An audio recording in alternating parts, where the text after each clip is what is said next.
Hey Leos, how y'all doing? Welcome. We're going to be taking a look at your second half of general reading here. So, in the meditation, it was very fun, short but sweet. That's been the case today. Short but sweet meditations. I'm here for it though. I saw the image of a monster truck rally, and it was revving the engine. It wasn't going anywhere, but it was kicking up like a whole lot of dirt. And then I saw the Dukes of Hazzard, like very randomly. I don't even think I've seen that movie or the show or anything. But I saw the Dukes of Hazzard like come in with like cowboy boots and kind of dancing in the dust and the dirt that was being kicked up by this like monster truck. And then I saw like a split screen and I saw someone, the Leo Collective, sitting in a library, like with this classical music on and like writing in a book very studiously in the quiet.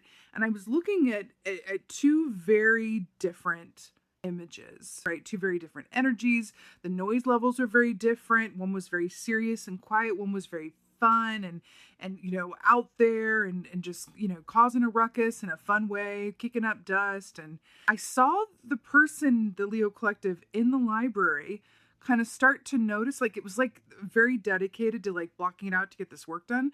But then I saw this person like kind of start to notice more and more and more. And then I saw that the person sitting in the library was wearing cowboy boots and was finally just gave in to this temptation to go onto the other side of the split screen. And it was like this big square dance erupted with this person joining in from the library. And then I saw the words, like, as everyone was dancing, it was interesting. I saw the words, "What is your true calling?" Right? So it was like the environment that you were supposed to be in, that you're placed in, that you think you're supposed to be in, versus where you really want to be. That's really, really interesting here. I also get this very distinct feeling of whatever aspects of your experience don't reflect your true calling or truly where you want to be or who you want to be around. Less of that, more of you. Less of the people that accept and know you for who you are. More of you being able to live your authentic self in that environment. Like less corporate wear, more caftans, like whatever that means to you. Less Oxfords, more cowboy boots. Less like it feels like that dichotomy, that push and pull between like the sort of traditional or the expected or the straight-laced versus like the freedom and the wildness and the absolute authenticity and freedom. Really, really, really interesting. Let's go ahead and see what your cards say. Hey Leos, let's go ahead and see what your animal energy is for the second half of June. Second half of June. Leos. Cowboy boots and all. Oh, very, very interesting. So we got the mouse here. Let's talk all about it because it really is perfect. So first of all, we have beautiful earth energy here. That's always a beautifully grounding effect to have. But the mouse is so brilliant because it most closely equates to the Two of Pentacles in the Tarot. See where I'm going with this? Two Pentacles. Multitasking, right? Considering options, but it's also balancing your work and personal life equally and well. So it's really interesting that we have the Two of Pentacles and then I saw the split screen with the two realities. It's really, really interesting. Why do I feel like there's this distinct shift towards, what really fuels you in terms of like freedom and happiness and a good time? Really, really interesting. The mouse medicine is very much about how you see things, right? It's very much about your perspective and how mice have the ability to see things and the details of something from, a more minute perspective than any other animal or person, because they have access to those little points. They are able to get in and out of places without being seen if they so choose. So it's really interesting. I feel like there's an aspect of this where the mouse is coming forward as a totem to kind of help you straddle two worlds or two realities or two different aspects of yourself. This is really, really interesting. Very, very interesting. Let's see what's going on. I'm curious. Let's see what's going on, Leo. Wow. Okay. Knight of Wands here. So fire energy, you guys are fire signs. I like this is coming up for you in the first position. Knight of Wands is very much that. Well, first of all, let's talk about the wands. Wands rule the realm of the actions that we do or don't take around the work that we love to do and or the interpersonal relationships about which we are passionate, right? So it's very much about movement, action, and timing, right? So the Knight of Wands is very much full speed ahead, but the Knight of Wands is really fueled and informed by his instincts and his emotions, right? So he feels deeply, but it comes from a place of, fire energy. You can relate to this, of instinct, right? So it's really interesting that this is coming forward in this position, and we're looking at this like, going from one side of the split screen to the other by how, the desire became overwhelming. The temptation became too much to stay in the library when the cowboy boots needed to, dance, they needed to dance. That's just what it was. So it really, really feels like what you're passionate about, what you desire, is going to be at the forefront of your experience for the second half of the moon. And it feels really nice. It feels really, really nice. Oh, it's always a journey. So here we have the Hermit. Now this is really, really interesting, and I'm really happy this is coming up for you in the context. So the Hermit, this is Virgo energy. This is very much about the journey, the spiritual journey, the philosophical journey that we take in order to get to the heart of who we are and why we are, where we're going, where we've been, and really getting those questions answered, right? It's the search for enlightenment. The Hermit traditionally is shown as carrying a lamp, and what's in that Hermit's lamp is the star from the star key. That's what illuminates the Hermit's way, and that's about great hope. It's Aquarius energy. Great hope, great faith, great love, right? But this is about wisdom. And what's fascinating here, what's really, really fascinating, is when we have on one side of the split screen with the meditation, a very different energy than where I felt the Leo collective wanted to be. It's interesting with the Hermit, because this is about taking time out to really get to the truth and the source. Remember that question at the end of the meditation, right? What was it again? It was like, where are you going? What do you want? I can't remember exactly what it was. I channeled it, but it's basically a question around like, where do you want to be? Who do you want to be? What is it that you want? In which circumstances and under what conditions are you able to be authentically you? Because the ways in which you have to compromise that in order to assimilate, whether that's at work or in a relationship or whatever it is, that feels like that is what wants to bite the dust, right? Because there's nothing better than living in your authenticity, right? And that's really what this feels like. It's really what this feels like. Wow. I like Seven of Swords. This is perfect. So Seven of Swords. Remember that the swords rule the realm of the mind, our thoughts, our communication. Seven of Swords is very much about the ways in which we sabotage. This is about self-sabotage, right? This is the ways in which we let ourselves down by not living in our own authenticity and truth, right? This is that thief in the middle of the daytime key where things are just so obvious to us, but we choose to act differently because it's more comfortable or less scary, or because, the stories that we're told or we tell ourselves or whatever have you. But I want to point something out. What are those? I think those are jaguars. So these jaguars, can you see this?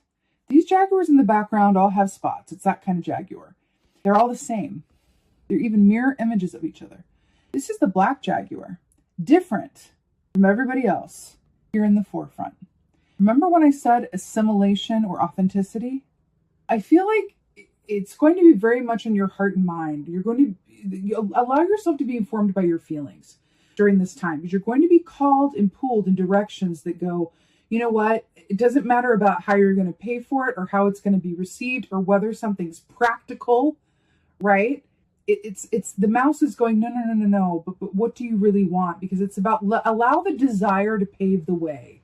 Because when you are following your desire, right, from a place of purpose and authenticity and truth, capital Truth,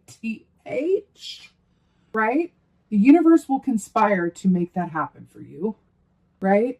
But that's what it is. But there's something here around the Seven of Swords. It says there's an aspect of yourself, whether it's your work environment, your personal environment, you with yourself, self-sabotaging behavior, self-defeating thoughts, habitual patterns that don't serve, ways in which you distance yourself from others, or breaking out of your, where you currently are into a next level, another level, fear of letting other people down, fear of other people not loving you anymore, whatever this is.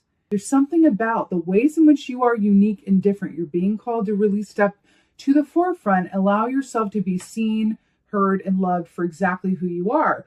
And those who don't fall in line with this, or those who can't accept your black jaguar realness and want you to keep those spots, that is really good information for you to have. And it says a lot more about them and their relationship with themselves than it does about their thoughts of you. That feels incredibly important to say. Incredibly important. But there is a fear here. And it feels like there's very much a push and pull, again, with the mouse and these two pentacles. It feels like there's very much a push and pull between, should and want to. Is somebody shoulding all over themselves? You know that saying? Like, that's what this, it feels like, the Hermit with the spider energy here. Spiders are very much about, they relate to like a Ten of Pentacles energy, which is about your ancestry, your family. They also represent writers. So spider energy is very much about the stories that we tell ourselves and the stories that we learned from our parents, from teachers, from what we witnessed growing up, where we grew up. All of these stories are embedded within, our own personal archetype of how we see things, how we view ourselves, how we view the world. And I'm really hearing to examine what your stories are. That's what the Hermit's asking you to do. What are your stories? For example, let me give you an example of like an inherited story. So like, let's say that that you grew up with a dad, just a random example, that really instilled within you, no pain, no gain. So then you grow up with this belief, no pain, no gain, right? As instilled within you from your dad, who you love and trust, and, for you hung the moon, and, so of course it's true. No pain, no gain. So you go throughout life believing that you won't get anything unless you suffer for it, right? I mean, it's not exactly the easiest path, but it is one ingrained in you, and it's a story that you inherited. Now, if we go back in ancestry terms, most likely he inherited that from one of his parents. And it's an inherited story that goes down through the familial lines. And I feel like you are being asked to really see what those are, cut through them, see how they've affected you, how they are affecting you in your choices, in your situation, in your feelings, in your thought patterns, and any self-sabotaging behavior, and any, self-limiting beliefs or perceived limitations. And really look at that. And by doing so, hold up that mirror and go, hey, what is that about? What is that story? And why am I still hanging on to it? Why am I like, this is affecting me? It's not, that was my dad's story. My story can be different. My story feels different. Now, let me just point out the obvious here. This is some soul work. This is some breaking of karmic ancestral ties and paving a new path for yourself, and being willing to separate yourself from the herd and really be seen in your uniqueness to live your best life over at the Dukes of Hazzard, dust kicking, cowboy square dance show. You know what I'm saying? But there's something about that that's really calling you to step out from what has been, or from what you grew up in, or what you previously thought, and really come into your own knowing and claim your own power, right? Look at it this way. This can be helpful.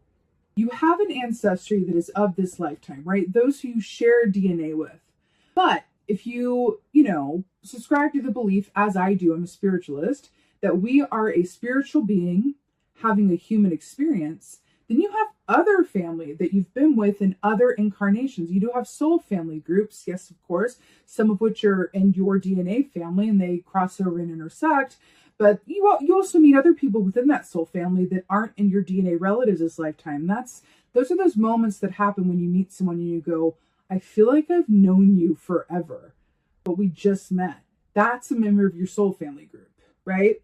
So there's something in that. And I'm hearing within that concept of the soul family, you can look at things outside of like breaking free from like, certain thoughts and beliefs and go, okay, yes, yes, yes, I'm a part of this paradigm. I come from this. This is the thought, belief, and the work that I do. This could be the work that you do. This could be coming from a profession that believes that, like let's say that, I don't know, like you're a doctor or something and you're a lawyer and this is the law and things have to be done a certain way and you're coming from this belief system and then you go all Patch Adams on it and go, no, the best cure is laughter. And some of the best stories are about people who come in and do things differently and shake up a paradigm. There's some great films about that. Just like Patch Adams is the first example that comes to mind when I think about that. But it's about that aspect of staying true to themselves that improves the system. You see what I'm saying with that? So it's interesting that this is coming forward in that way. But I feel like with the Knight of Wands and the Hermit and the Seven of Swords and the Mouse, you are really being asked to consider the ways in which you can be more true to yourself and in which ways you are in some way, shape, or form either being enabled or enabling yourself to either stay small or not grow and really take full power of your own space and potential, right? Because there's something about this that feels like it's conforming or being willing to stay small, either for others' comfort or because of your own fear. But it feels very distinct. Let's go ahead and get an oracle for you guys. This is what I'm feeling. Let's get you an oracle. All right, oracle. Oh, wow. That is really interesting. Okay. So we have we have the Lady of the Gift, generosity, receiving, withholding. Generosity, receiving, withholding, Lady of the Gift. So this is all about examining your relationship to giving and receiving, which is really, really interesting, especially because when I'm looking at the spider energy here with the Hermit, that's another aspect of spider medicine, because that web represents, giving and receiving in equal measure, right? So this is really interesting. Withholding, receiving, generosity, this very much begs the question of, is your worth based on what you can do for other people? What is your worth based on? We all have something around our worth, right? Is your worth based on how you look? Is your worth based on how much money you make? You know what? Think about your parents and what their worth was based on, and then you may have something in common with them around this, because we inherit this a lot of the times. Is your worth based on, right, what you look like, how much money you make, how many friends you have, how your social media following, the quality of the work that you do, how well your relationship is going, how many kids you have? What is your worth based on? That's what the Lady of the Gift is asking you, right? And is it true? Can you truly say from the moment that you are in or in your waking life that my worth is based on the fact that I am enough? I am enough. That is worth. I am enough. I don't need to do anything or make anything or be anything or look any kind of way to be worthy, right? I am enough. That is your tagline for this entire reading, Leos. I am enough. That's what you're really being called. That kind of tea, that kind of energy is what you're being called to engage with, the Lady of the Gift. Because once you are able to truly do that with I am enough, suddenly you are empowered to say no to things that are not within your highest and best good. You're empowered to say yes to things that are, even though they might be scary and different and cause you to break out of your comfort zone. You're inspired to say no to relationships that don't serve or aren't reciprocal, right? And inspired to spend more time with the ones that are. It's a gift that keeps on giving, the Lady of the Gift. I am enough. I am enough. This is really, really beautiful, Leo. I feel like this is setting you up for some real change here and you living your full embodiment of your true authentic self, doing work that you love to do, surrounded by people who truly appreciate you for who and as you are, and you truly sitting in your own self-worth and attracting so much beauty as a result of doing so. It's really, really beautiful. I am sending you so much love and blessings. I so hope that this helps and resonates. If so, please let me know in the comments below. I absolutely love reading your comments, Leo. Holler at me in the comments. Please like, share, and subscribe. I would so appreciate that. Also, I have a private Facebook group. If you haven't already joined, it's for those who love all things metaphysical, spiritually minded people. It's a safe, inclusive space. I'm in there with you guys too. We all connect, we talk, we ask questions, we share stories. I also just started doing lives for the Facebook group. which I did a collective reading for Sagittarius full moon. I'll show up and do free private readings, just whatever you guys like. I really like to show up for that group, because if you're a part of that group, you are a true chromie, and that is what it is. So I would love to see you over there. Again, the link to join is in the description box below. And with that being said, just thank you, beautiful Leos, so much for being here. But most of all, and as always, thank you for being you. And be well. Until next time.